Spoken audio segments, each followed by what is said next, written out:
Okay, so you asked me how I do my sourdough starter, how I feed it without measuring. So first off, look at this. This is like super active, like crazy bubbly active.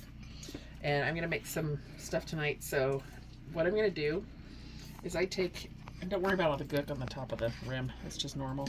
But I basically take almost, excuse me, almost all of this out. Yeah, I don't want to leave too much in there because then you're going to have to feed it a whole lot. So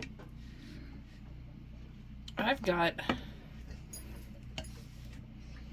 it's kind of just like lining the bottom of my jar. I use a huge jar. I don't know why. I just like it. Some people use smaller ones.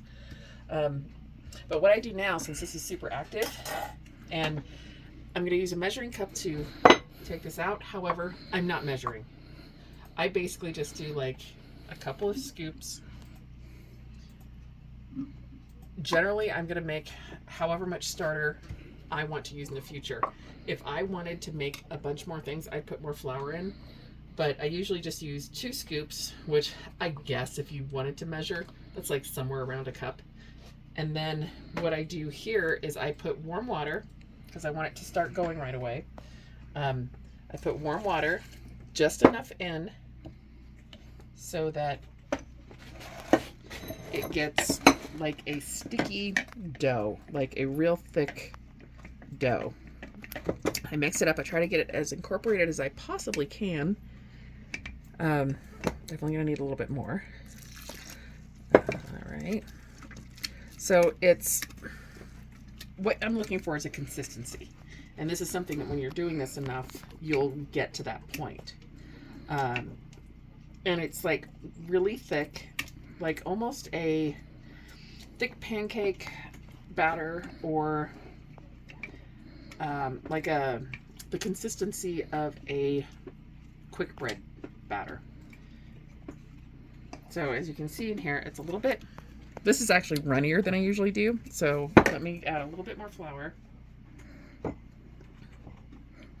Again, not measuring, just adding until I get the consistency I want. Okay, there we go. That's better. So it's really thick. And I like this because as it ferments, it does get runnier. And I think it helps make a better starter when you're adding it to your flour and water that you're going to be making sourdough bread with, because you're not adding a lot more water. You're adding a good amount of good fermented flour. So yeah, so that's basically it. That's what I do. And I will guarantee you tomorrow morning, this is going to be super thick and bubbly, just like that other stuff was.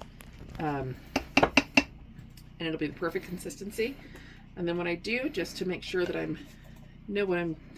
where I started, I make sure that this, and when I feed, it generally goes about the same level as it was before. It's just a rubber band off of a bunch of broccoli or something from the grocery store.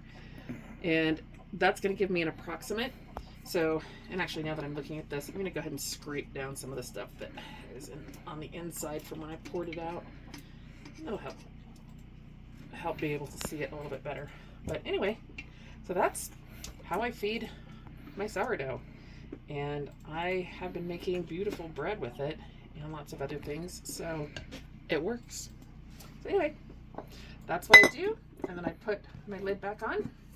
And it goes back up on the top shelf above the sink in here, because that's the only place I can put it out of the way. It's also warm up there. And now it's all kick-started because I used warm water as well. So anyway, that's how I feed my starter.